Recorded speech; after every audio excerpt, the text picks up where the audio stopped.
Hello, fellow pool owners. This is my pool. It's a concrete pool. It's 15 years old.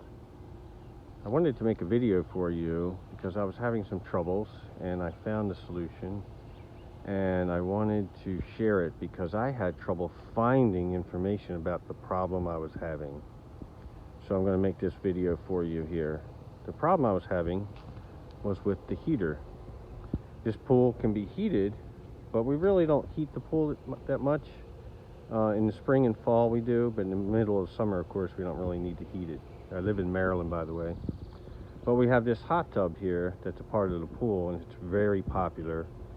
And that is where most of our propane gas goes, to heat that hot tub. So what was happening was two things. One was when the heater would ignite, it would actually explode. And flames, if I took the cover off, which is right there, flames would actually come shooting out of it very briefly, and then it would blow itself out, literally. It wouldn't light because it just exploded and blew itself right out. And it would keep trying, and each time it would explode. Then the other thing it was doing was it would light and stay lit for maybe a minute or two, and then it would just turn itself off. And of course it hadn't reached temperature yet, and it would try to turn itself back on, and it would do that repeatedly. And of course there would be explosions every time it tried to light, so it finally lit. Then it would stay lit for a minute or two and then turn itself off again, and then we'd go through the whole process. It became actually kind of dangerous. At one point this cover actually blew off the front of the heater. Actually became a little paranoid and very scared of it. I've worked on it before, but I've never had this problem with the blowing up thing. And I decided to call the people that work on my pool when it comes to opening and closing. They were pretty useless. They just, of course, the day they came out to light it and all, it worked great. Of course, you know, that always happens, right? But I looked online. I really couldn't find anything about this explosion thing. So myself thinking, there's really only three major parts of this heater that work to heat the water. Of course, you got your pipes that go in, and the water goes in and comes out. And the other parts are right here. This is a gas valve, okay? So this opens the gas line. This is like a pilot line here. So this little bit of gas right here operates for your pilot. Then the major line, this one coming in here and coming out, that's the actual gas line. So first your pilot line comes on. Then when it senses that there's a pilot, it lets the gas go, and the gas goes through a series of tubes. I'm about to pull that out in a minute here. Okay, then the other item is an igniter. I'm about to show that to you. And of course, there is another item, and it is in here underneath your control panel, and it's called a circuit board.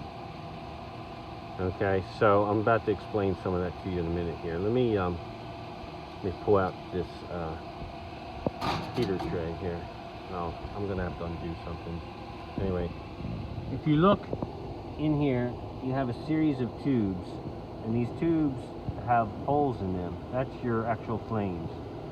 It's good to pull this burner tray out like once every other year, and actually vacuum those little tubes, because I can't pull my burner tray out right now because this thing is right here.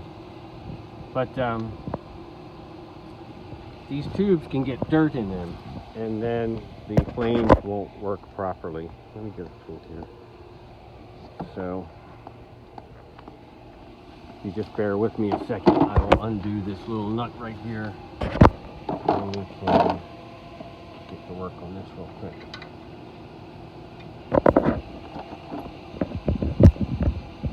Sorry for the phone bouncing around everywhere.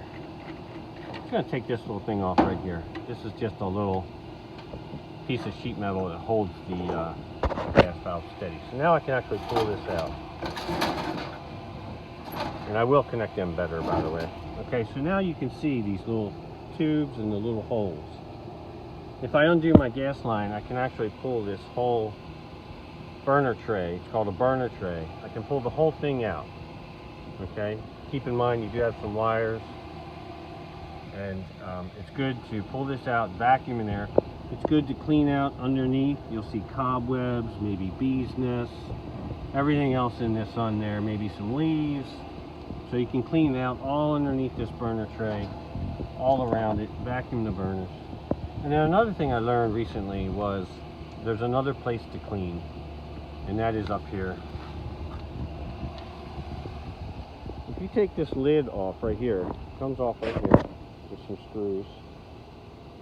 Okay, these screws. This lid actually just lifts off. And when you look down inside, you're going to see what appears to be a radiator. That's your heat exchanger. The water comes in here through the radiator and then out. While it's in the radiator is when it gets heated by the flames.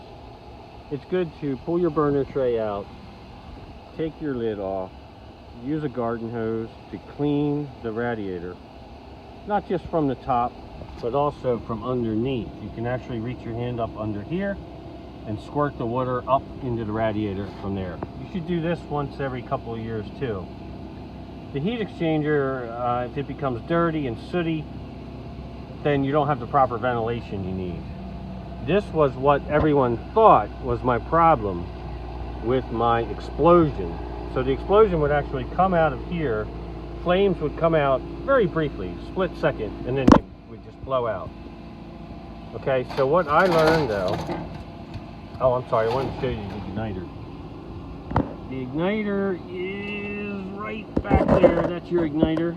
If you can pull, I can pull my tray out a little more. Okay, that igniter is not that hard to replace. It's only about $45 maybe, plus shipping. You can get them from various pool supply stores and stuff. So you got your igniter, you got your gas valve, and then all these wires go up here. And I already took the screws off this, so I'm gonna pop this out real quick. This right here. This is your control panel. And voila. Back here, behind your control panel, is the circuit board. I know, it looks complicated. It looks like it's really hard. You can't replace it. But guess what? You can. It's really not that hard. You just disconnect these wires here from the board where they are. Right here, this actually, right here, I know this is the igniter wire. I took a picture of it before I pulled them out. And then you simply undo a series of screws. See if I can show you these screws. They're like right here. There's another one down there. And the whole board will just lift off. And then you simply screw the new board back on. And you plug all your wires back in. That is really it. I'm not kidding. It was that simple. There is a little tab on mine. I had to break off a little notch somewhere. Right here, this little notch, because I have propane. So if you have propane, it says to break this little notch off right here. It's real easy. You take a pair of pliers and you just snap it off. Other than that, I mean, it was so simple. Literally, I'm not kidding. Less than half an hour to do this, to do all this, really. And this was my problem. I didn't put it together. I thought it was the igniter, maybe the gas valve with the explosions. But I decided this board to replace it. It was $250. And this will be the second time I've replaced this board. I replaced it years ago when it would not stay lit. But I did not have the explosion problem back then. So that's what I did not think it was the board, because I did not have the explosion problem. Just the not staying lit problem. So I went ahead and just replaced the board. It's $250. That's a whole lot cheaper than buying a whole new heater, which is $2,500, if not more.